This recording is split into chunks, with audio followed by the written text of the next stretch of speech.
पाकिस्तान और जिम्बाब्वे के दरमियान T20 सीरीज का तीसरा और फैसलाकुन मार्का आज खेला जाएगा।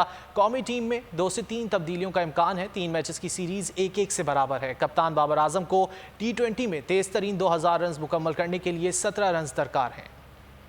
और आज के मैच के हवाले से बात करेंगे। क्रिकेट एनालिस्ट हमारे साथ मौजूद हैं वसीम राजपूत।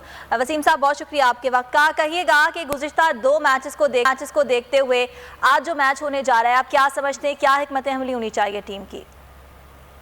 देखिए, हिकमत अमली तो यही होनी चाहिए कि जो पिछले 2 मैचों में होनी चाहिए थी, पाकिस्तान को एक ऐसी टीम के खिलाफ कि जिसके 11 में से 9 खिलाड़ियों का नाम बताना भी बहुत मुश्किल है। बहुत आसानी से मैचेस जीत जाने चाहिए थे, लेकिन पहले T20 मैच में भी पाकिस्तान क्रिकेट टीम बहुत स्ट्रगल करती हुई दिखाई दी और यही सूरत हाल हमने दूसरे मैच में देखी। पहला मैच बड़ी मुश्किल से हम जीत गए कि शुरू में रिजवान का कैच हो जाता है, फखर का कैच हो जाता है, तो पाकिस्तान के लिए जीतना बहुत मुश्किल था। सिर्फ रिजवान ही थे जिन्होंने दिया था। पाकिस्तान 140 प्लस रन करने में कामयाब हुआ था और बहुत मुश्किल से 11 रन से पाकिस्तान जो है वो मैच जीता था। दूसरे मैच में हम उम्मीद कर रहे थे कि पाकिस्तान टीम अपनी गलतियों से सीखेगी, लेकिन हम नहीं सीख सके और हमने वो कर दिखाया जो आज तक नहीं हुआ था। 15 मुसलसल कामयाबियां और आज तक हम T20 मैच नहीं हारे थे जिम्बाब्वे से और हम मैच हार गए और हमारे सामने टारगेट सिर्फ 119 रन का था जो हमने हासिल नहीं किया, बल्कि हमारी टीम को शिकस्त का सामना करना पड़ा। हम 100 रन भी नहीं बना सके। अब जैसे आपने बात की आपके शर्जील खान के खेलने की बात हो रही है, तो मेरा सवाल है इस टीम मैनेजमेंट से कि शर्जील खान को आपने पूरे टूर में, साउथ अफ्रीका की बात कर लेता हूँ, मैं जिम्बाब्वे की बात कर लेता हूँ, आपने मैचेस दिए कितने? आपने एक मैच दिया उनको अगेंस्ट साउथ अफ्रीका और एक जो तीसरी मैच है आप जिम्बाब्वे में दे रहे हैं। इसके बरक्स आसिफ अली परफॉर्म नहीं करके दे रहे। 20 मैचेस अब तक वो पाकिस्तान के लिए T20 में खेल चुके हैं। सिर्फ एक मरतबा ऐसा हुआ है जब उन्होंने 30 से ज्यादा रन स्कोर किए, वो जगह बनाने में कामयाब हो जाते हैं। हैदर अली से अगर परफॉर्म नहीं हो रहा तो वो जगह बनाने में कामयाब हो जाते हैं। सब बात कर रहे हैं मिडिल ऑर्डर में आपके पास स्टेबिलिटी मौजूद नहीं है, लेकिन सरफराज की मौजूदगी के बावजूद आप उनको यूटिलाइज करने को तैयार नहीं है। वजह टीम मैनेजमेंट की पसंद ना पसंद है। अगर टीम मैनेजमेंट ने अगर अपनी पसंद ना पसंद क्रिकेट को चलाना है तो फिर पाकिस्तान क्रिकेट का अल्लाह हाफिज है। नसीम, अगर इसी तरह मामला चलते रहे तो फिर तो आगे T20 वर्ल्ड कप आ रहा है, किस तरह मैनेज करेगा पाकिस्तान? देखिए, अभी पाकिस्तान का इम्तिहान इतना बड़ा था नहीं। हम बहुत जश्न मना रहे थे कि हम साउथ अफ्रीका के खिलाफ सीरीज जीतने में कामयाब हो गए। जिम्बाब्वे से तो हम एक्सपेक्ट कर रहे थे कि जीत लेंगे, लेकिन ये एक ऐसा आई ओपनर है पाकिस्तान क्रिकेट टीम के लिए, उनकी मैनेजमेंट के लिए, उनकी सिलेक्शन कमेटी के लिए, उनके पूरे थिंक टैंक के लिए।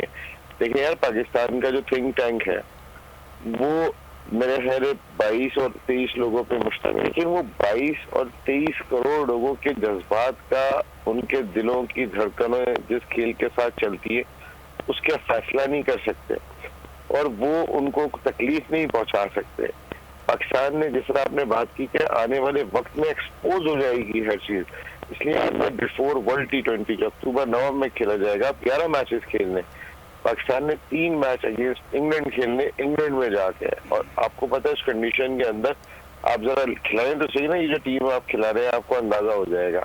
देन आपने 2-3 मैच वेस्ट इंडीज में जाके खेलने, खिलाए आप इस टीम को पता चल जाएगा।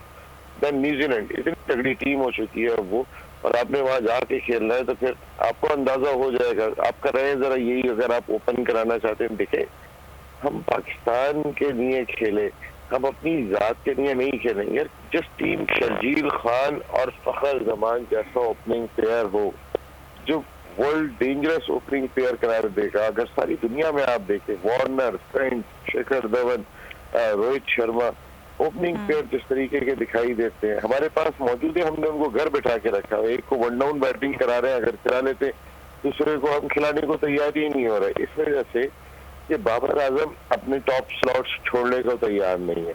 उनके 17 रन जरूर रह गए 2000 करने में, अल्लाह उन्हें और बहुत सक्सेस दे, लेकिन कहने का मकसद है कि जहां विराट कोहली की एग्जांपल बिल्कुल सामने है। विराट कोहली जब रॉयल चैलेंजर्स बेंगलोर से खेलते हैं तो फिर वो ओपन करते हैं, लेकिन जब वो इंडिया से खेलते हैं वो वापस 3 नंबर पे आ जाते हैं। इसलिए आ जाते हैं क्योंकि टॉप ऑर्डर के ऊपर रोहित शर्मा और शेखर धवन की सूरत में बेहतरीन ओपनर होते हैं।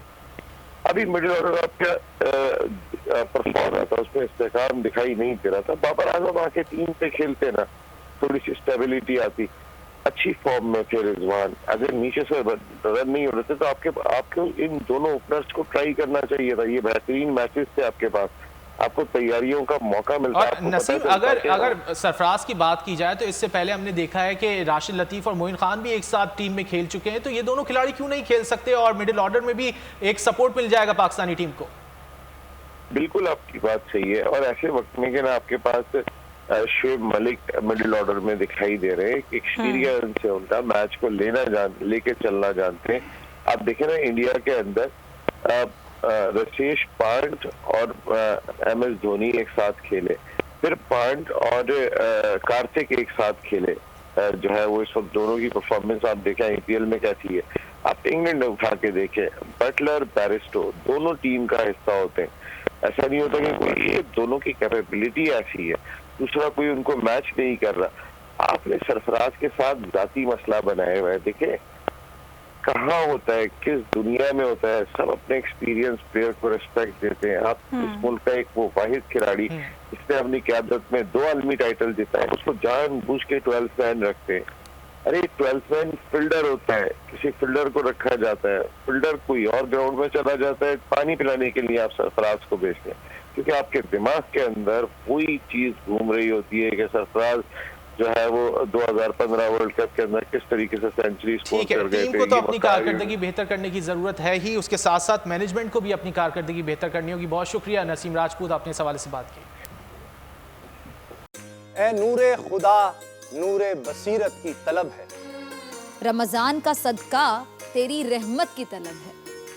मख्फी हैं इसी माह में रहमत के करीने, गर्दाब से निकले हुए बख्शिश के सफीने, गोया है तेरे इश्क में हम सब बराबर, मजलिस को तू गुलदस्ता फिरदौस बना दे, रिंदों को सनाए शहलौलाक पिला दे, तू शम्मे कलम को यदे बैज़ाई अता कर, बच्चों को तो इफ्तार में तस्नीम अता कर। रमजान मुबारक की खुसूसी नशरियात रमजान में बोल, सिर्फ बोल एंटरटेनमेंट पर। रमजान में बोल।